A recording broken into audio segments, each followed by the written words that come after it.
یہ ایک حدیث ہے،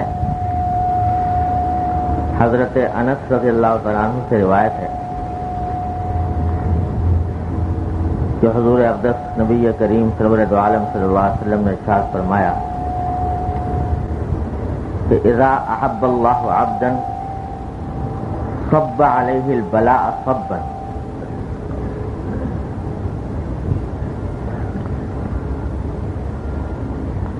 اور بعض کتابوں میں یہ الفاظ اس کے جگہ یہ مروی ہیں کہ اذا احب اللہ عبدا ابتلاہ حتی یسمع تضرعہ.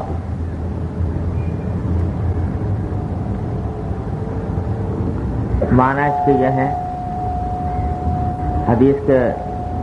کا ترجمہ یہ ہے کہ جب اللہ تبارک و تعالی کسی بندے سے محبت فرماتے ہیں تو بعض اوقات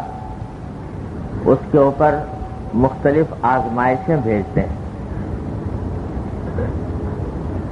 اور وہ آزمائشیں بارش کی طرح اس کے اوپر برستی ہیں. اور بعض روایتوں میں اسی کے اندر یہ اضافہ ہے کہ جب ملائکہ فرشتے یہ کہتے ہیں کہ یا اللہ یہ تو آپ کا نیک بندہ ہے، آپ کا محبوب بندہ ہے، آپ سے محبت کرنے والا ہے، تو اس پر اتنی آزمائشیں کیوں؟ تو باری تعالیٰ جواب میں فرماتے ہیں کہ اس کو اسی حالت میں رہنے دو، اس لیے کہ میں چاہتا ہوں، مجھے یہ بات پسند ہے کہ میں اس کی آواز سنوں، اس کی دعا کی آواز سنوں، اس کی عاجزی اور گریہ و زاری کی آواز سنوں. یہ الفاظ ہیں حدیث کے. یہ حدیث اگرچہ سند کے اعتبار سے کمزور ہے، لیکن اس معنی کی متعدد احادیث آئی ہیں، ایک سے زیادہ.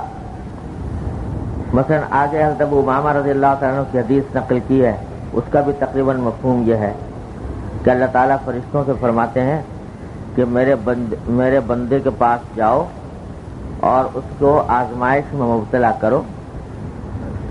تو میں اس کی آواز سننا پسند کرتا ہوں.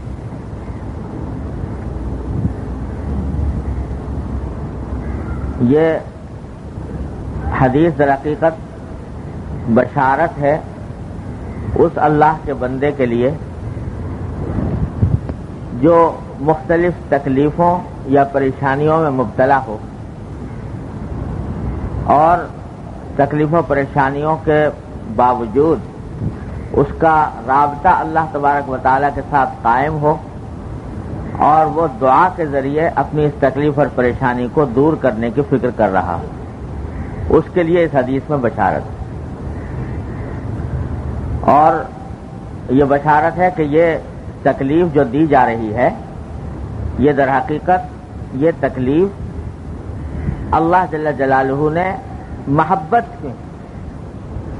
اور اللہ تبارک و تعالی نے اپنے کرم اور فضل سے یہ تکلیف دی ہے، ورنہ اس کا منشا کوئی اللہ تعالیٰ کی ناراضگی نہیں.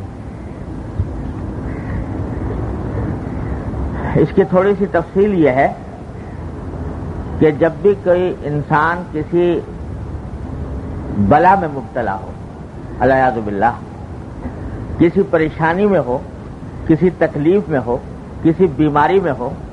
افلاس میں ہو، تنگ دستی میں ہو، قرضے کی مصیبت میں ہو، بے روزگاری میں ہو، گھر کی پریشانی میں مبتلا ہو، تو یہ پریشانیاں جو بھی انسان کو دنیا میں آتی ہیں یہ دو قسم کی ہوتی ہیں. بعض مرتبہ پریشانیاں ہوتی ہیں، اللہ بچائے، اللہ تعالیٰ کی طرف سے قہر ہوتا ہے، اللہ تعالیٰ کی طرف سے عذاب ہوتا ہے. آخرت، اصل انسان کے برے اعمال کا بدلہ تو ملنا ہے آخرت میں، لیکن اللہ تعالیٰ بعض اوقات دنیا میں بھی عذاب کا مزہ چکھا دیتے ہیں. جیسے قرآن کریم نے فرمایا وَلَنُذِيقَنَّهُم مِّنَ الْعَذَابِ الْأَدْنَىٰ دُونَ الْعَذَابِ الْأَكْبَرِ لَعَلَّهُمْ يَرْجِعُونَ، کہ جو آخرت میں بڑا عذاب آنے والا ہے اس سے پہلے ہم تھوڑا سا عذاب کا مزہ دنیا میں بھی چکھاتے ہیں تاکہ ان کو ایک مرتبہ تازیانہ لگے اور یہ اپنی بدعمالیوں سے باز آئیں۔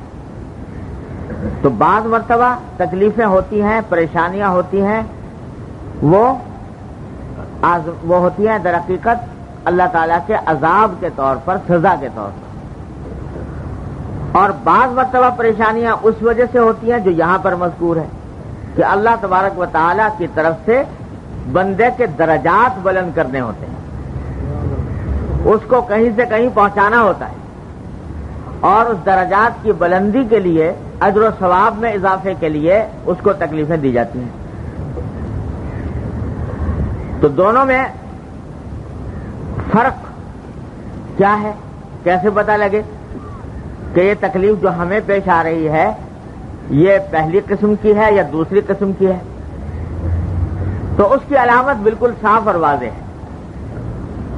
وہ علامت یہ ہے کہ اگر کسی تکلیف اور پریشانی کے موقع پر انسان اللہ کی طرف رجوع کرنا چھوڑ دے اور اس کے دل میں وہ اللہ تعالیٰ کی تقدیر کا شکوہ کرنے لگے کہ میں ہی رہ گیا تھا اس پریشانی کے لیے، میں ہی رہ گیا تھا اس تکلیف کے لیے، کیوں میرے اوپر یہ تکلیفیں آ رہی ہیں، شکوہ کرنے لگے، گلہ کرنے لگے اور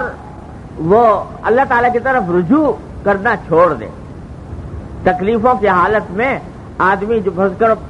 پہلے نمازی تھا، نماز چھوڑ دی، کچھ معمولات کا پابند تھا، وہ معمولات چھوڑ دیے،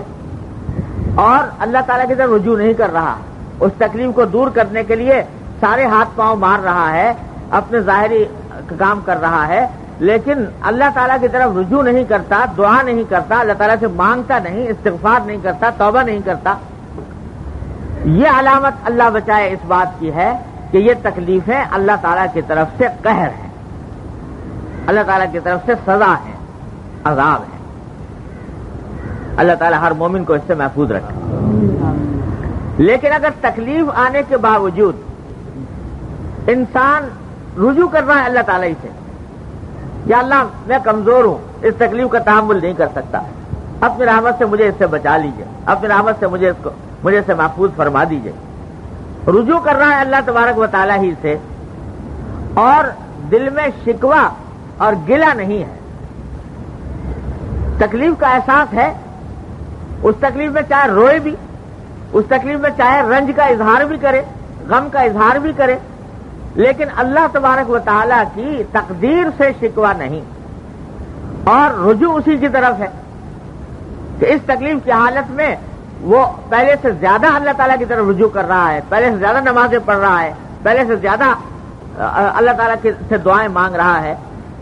تو یہ علامت اس بات کی ہے کہ انشاءاللہ یہ تکلیف اللہ جل جلالہ کی طرف سے بطور ترقی درجات ہے، اور وہ اس حدیث کا مصداق ہے جو یہاں پر بیان کی گئی۔ اور یہ رہا یہ کہ صاحب یہ عجیب معاملہ، اگر کسی کے دل میں یہ خیال پیدا ہو کہ بھئی جب کسی بندے سے محبت ہے تو محبت میں تو آرام پہنچایا جاتا ہے، راحت دی جاتی ہے، تکلیف کیوں دی جا رہی ہے؟ بندے کو جب محبت ہے بندے سے تو اس کو آرام پہنچانا چاہیے، تکلیف کیوں دے رہے ہیں؟ اگر کسی کے دل میں یہ خیال پیدا ہو تو اس کا جواب یہ ہے کہ دیکھو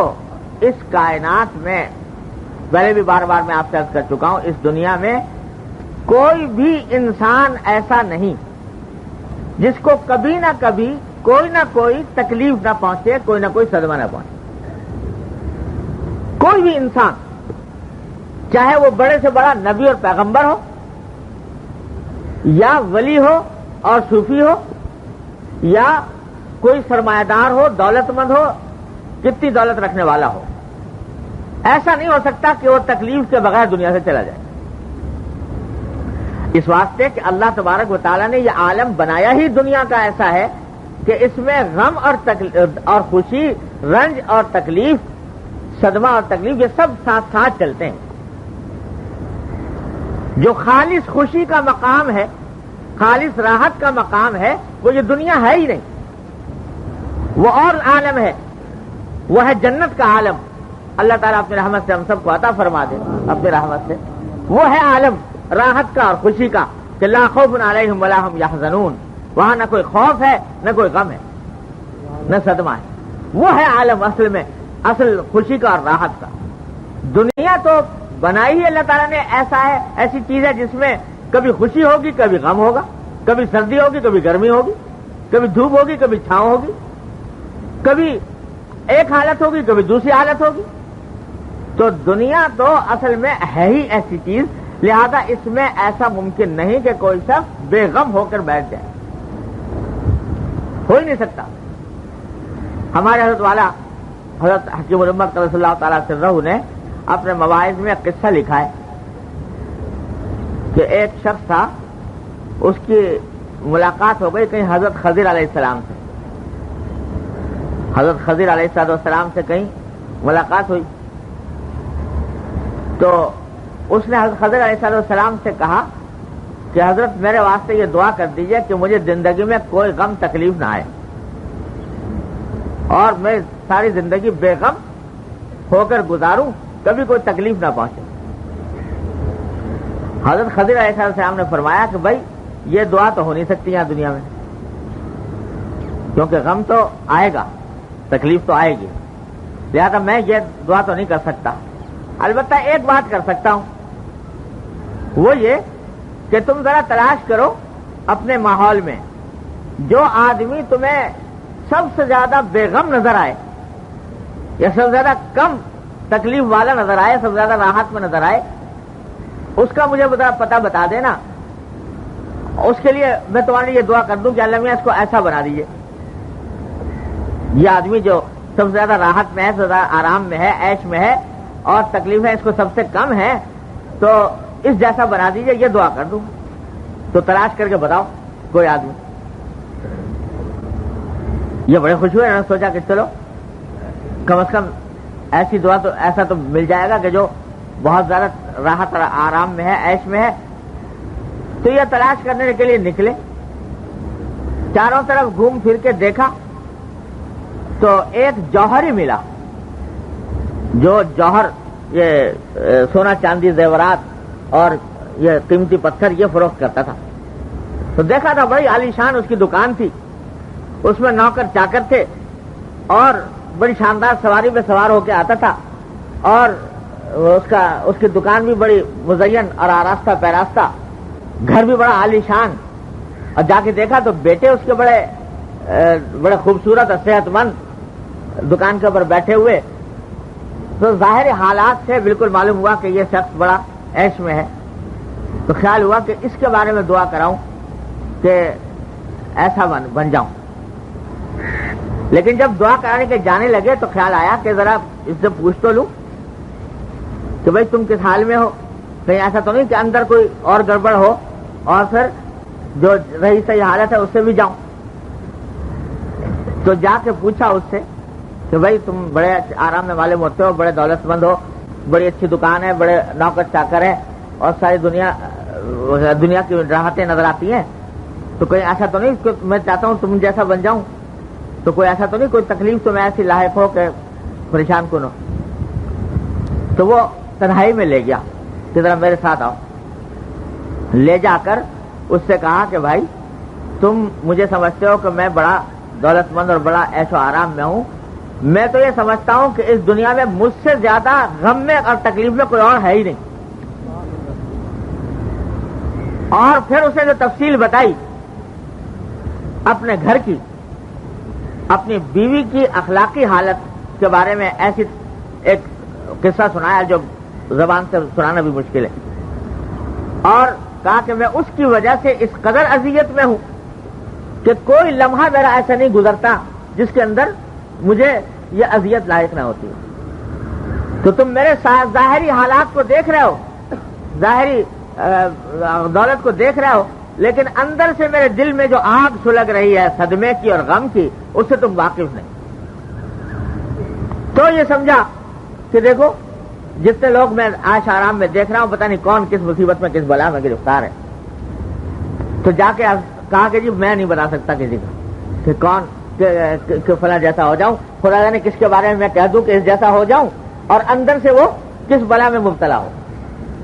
تو کائنات میں کوئی، اس دنیا میں کوئی بھی شخص صدمے سے، غم سے، تکلیف سے فارغ ہو ہی نہیں سکتا، کسی کو کم کسی کو زیادہ، کسی کو کوئی تکلیف کسی کو کوئی تکلیف۔ اللہ تعالیٰ نے یہ نظام ایسا بنایا کہ کسی کو کوئی دولت دے دی ہے اور کسی کو سے کوئی دولت لے لی ہے۔ کوئی ہے اس کو صحت نصیب ہے، دولت کم ہے، کسی کے پاس دولت ہے، صحت کے اندر پریشانی ہے، کسی کے گھر کے حالات اچھے ہیں، معاشی حالات خراب ہیں۔ غرض ہر شخص کا اپنا الگ حال ہے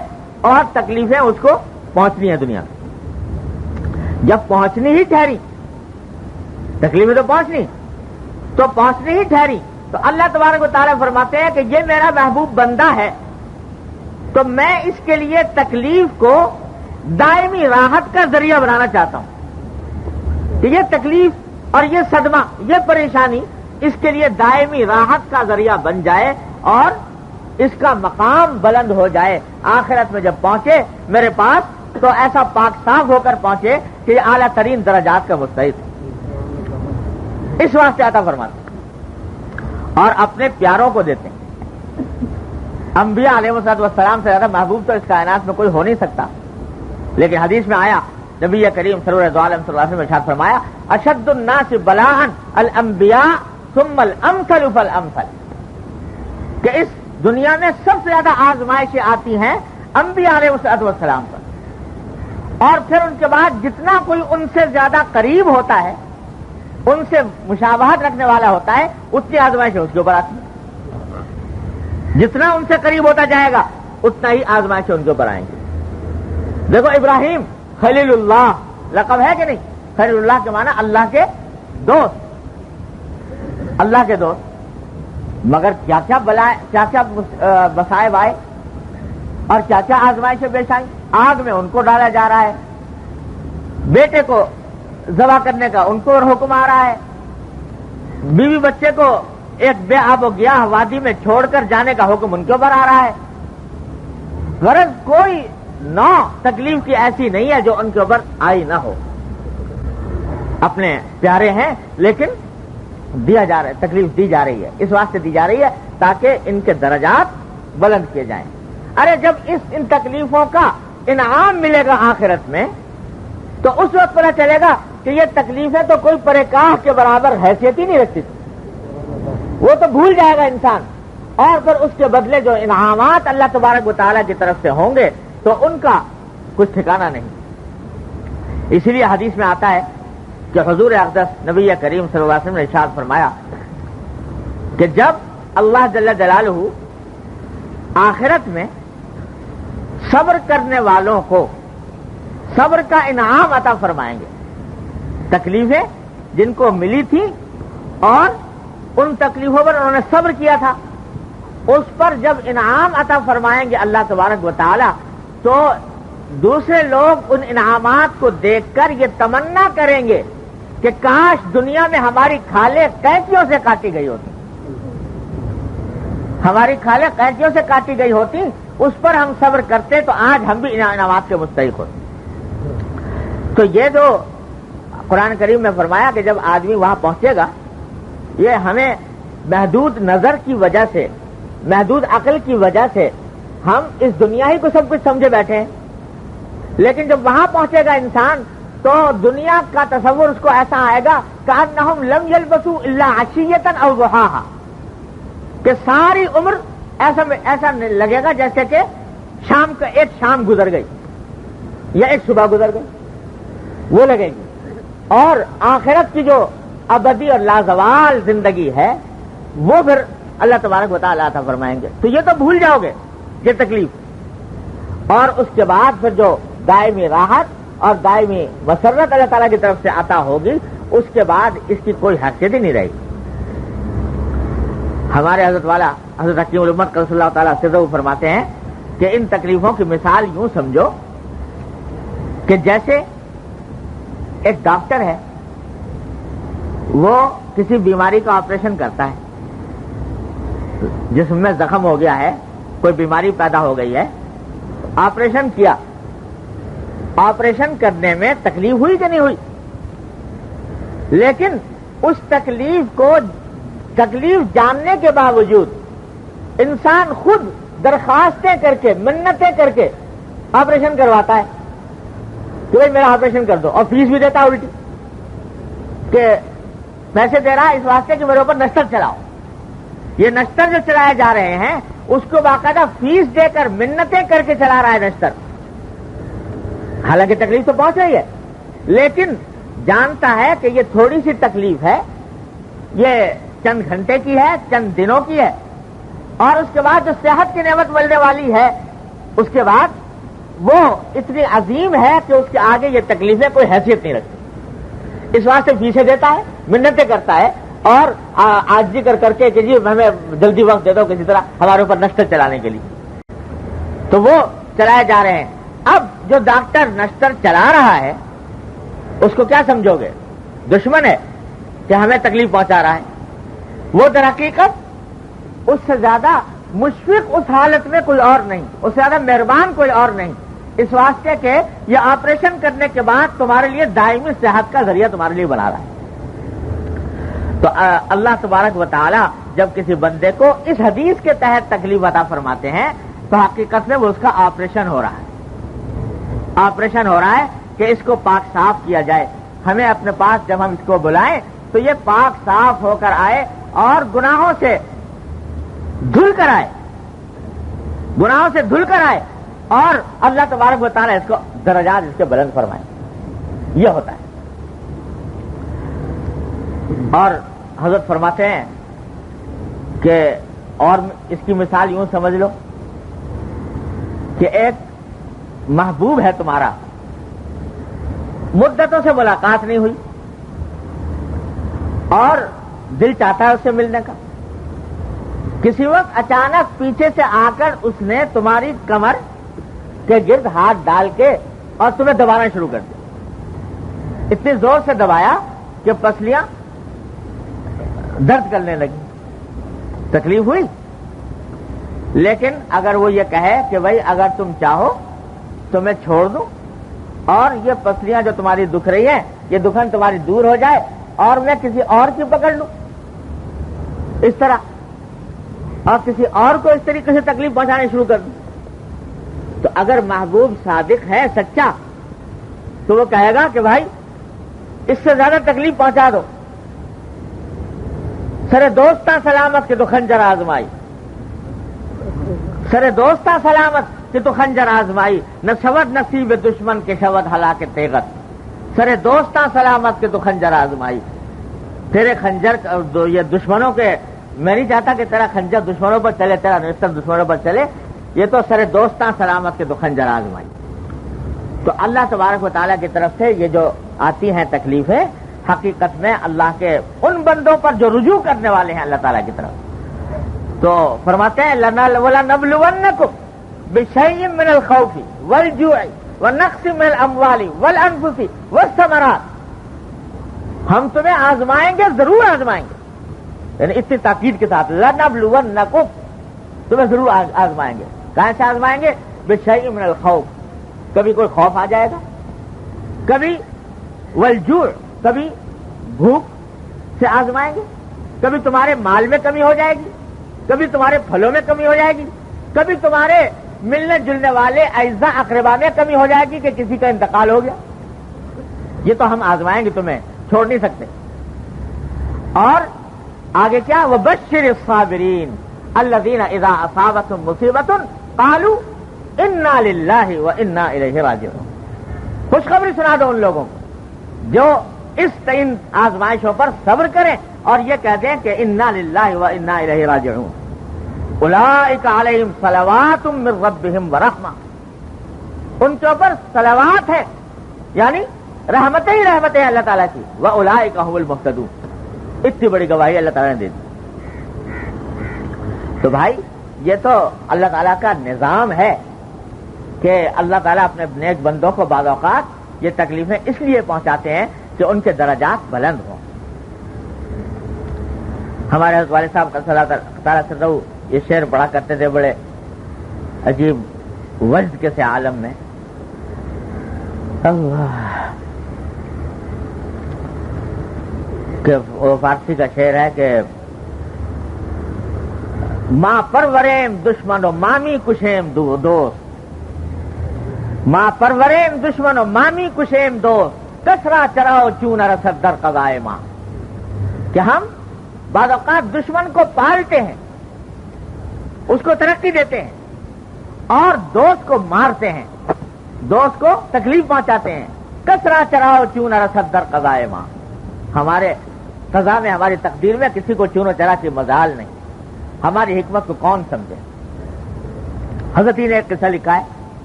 حضرت حکیم الامت صلی اللہ تعالی وسلم نے کہ وہ آئل میں فرمایا کہ